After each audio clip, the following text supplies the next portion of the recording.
First of all, welcome everyone. Thanks, Macmillan, for having me here on New Voices.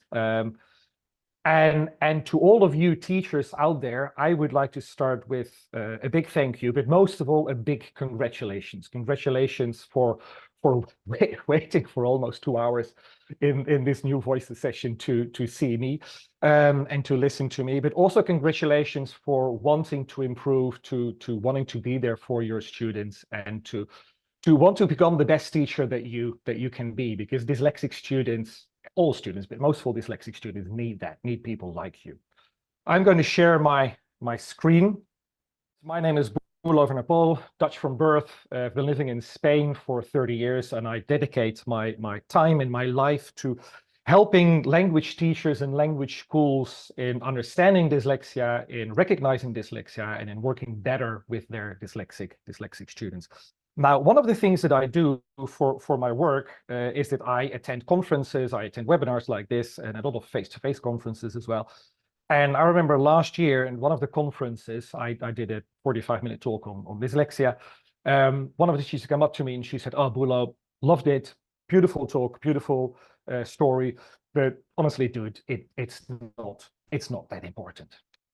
And I said, "Excuse me, not that important for what reason?"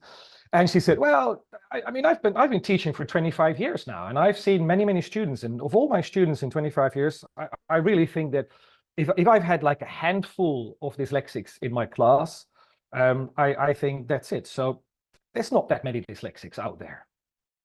I said to her, "That you know of." Because the big problem of dyslexia is that we don't know who is dyslexic and who isn't dyslexic. To give you a percentage, it's estimated that 10 to 15% of the population has a dyslexic brain. That's 10 to 15%. So that's also 10 to 15% of your students. The problem is you don't know about this. And it's not your fault, because nobody ever taught you how to recognize dyslexia in your students. And this is probably one of the reasons that you're here. Problem also is, and probably even bigger, that neither do your students. As I said before, I'm dyslexic. I'm dyslexic. I didn't realize until I was 47. And this happens to almost 80%. So 8 out of every 10 people with dyslexia. They don't know about their dyslexia until maybe later on in life, or probably even never.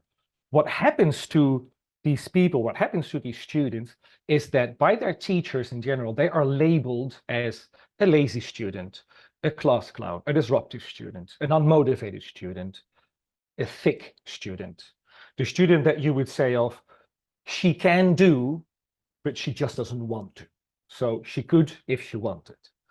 And the problem is that the students believe those stories. So the students pick up those stories, and they believe that they are a class clown, they believe they are motivated, they believe they are lazy, and they believe that they can if they wanted to, and they believe that they're thick. And it comes to a point that I remember a couple of years ago, I received a phone call from a mother, because I also offer language courses for dyslexic students. And the mother calls me and says, "Boelo, you're my last resort, you're my last opportunity for my child. I spoke to him this morning. He's 15 years old. He's very dyslexic. He's absolutely struggling with English, and I'm going to sign him up to your classes. But the poor boy this morning over breakfast, he said to me, 'Mom, forget about it. Don't do it. It's not necessary. Because for me, English is a closed door.'" Now, this kid's 15 years old, right? 15 years old. And for this kid, English is already a closed door. Now, in this talk, in the next 13 minutes, more or less, that I think we have, we're going to have a quick overlook at what dyslexia is. We're going to have a look at how you can recognize it in your students. I'm going to give you one big takeaway, one big red flag of how to recognize it in your students.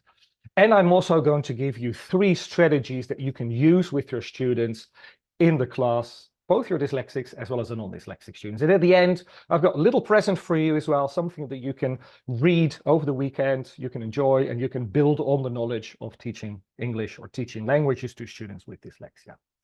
Now, first of all, if someone would ask me, "Boelo, how would you describe dyslexia?" For me, the easiest and the best way to describe it is that dyslexia is a different way of the brain in processing the information it receives. A different way of the brain in processing the information it receives. Now, I'll explain it very visually, very dyslexia friendly.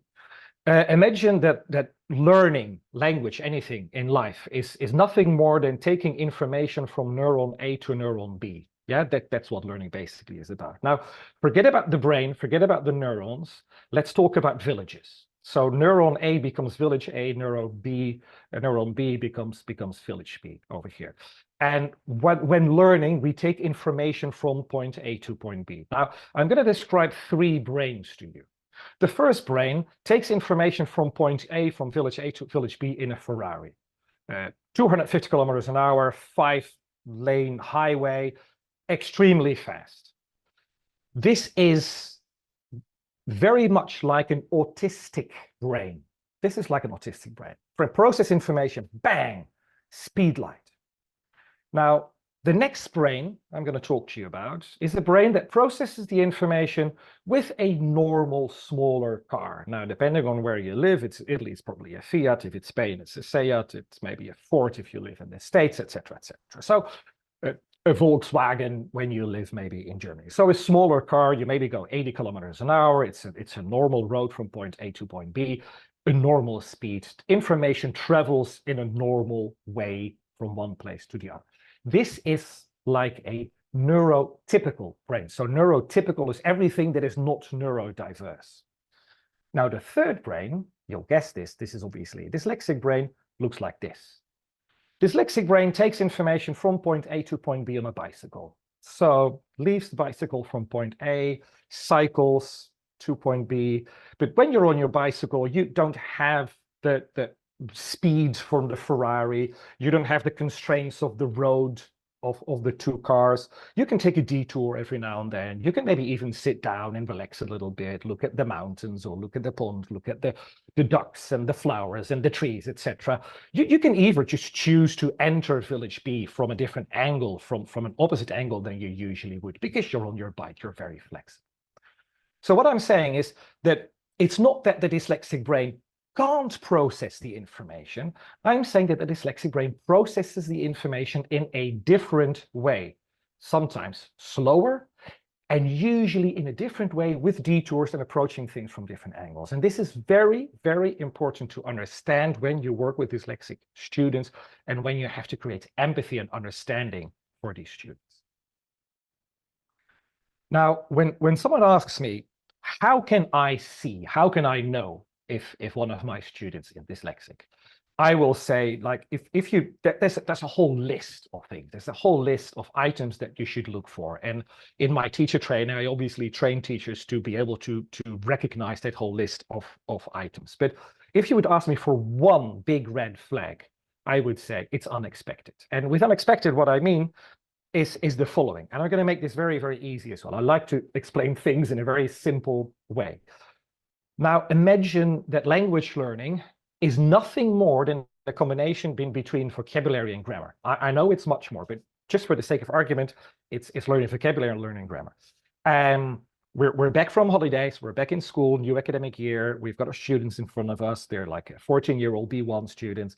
And we asked them, hey guys, well, let's do a warm-up task. Let's talk about your holidays. Just tell me about your holidays. And you've got this one student who starts rattling away for 5 minutes, 10 minutes, 15 minutes, beautiful vocabulary, idioms, amazing grammatical structure, and talks and talks and talks. And you go like, oh, wow, I think this student should have been in a different class. This is B1, but his conversation level is definitely B2. Maybe I should speak to my director of studies. But luckily you don't, because the next class, you've got the same group of students, and this time you tell them, guys, we're going to do a similar activity from last class, so we're going to talk about our holidays. We're going to do something about our holidays, but in this time, it's going to be in writing.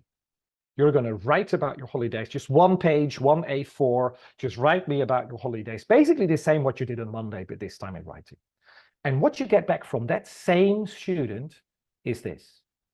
You get 2 mere paragraphs, very, very simple grammatical structure, actually always the same grammatical structure, very simple, low-level vocabulary. It's more towards A2 than actually of B1 level vocabulary, and very strange, and you would even say stupid spelling mistakes. So you would really say, like, what happened with this student? Like this, and now unexpectedly this. This is when you would actually say, I know he can do more if he wants to. Why? Because I've seen it. I have seen him doing this, and now he's giving me that. Now, the thing is, and this is all about dyslexia, he can do more if it is in speaking. He can't do more if it is in writing. So that is for you the biggest red flag to recognize and understand dyslexia in your students. As I said before, dyslexia has a whole list of items, a whole list of items that you should look for when you want to look for dyslexia in your students. The thing is that what we usually look for in our students are for the weaknesses. We're looking for the things that the students can't do.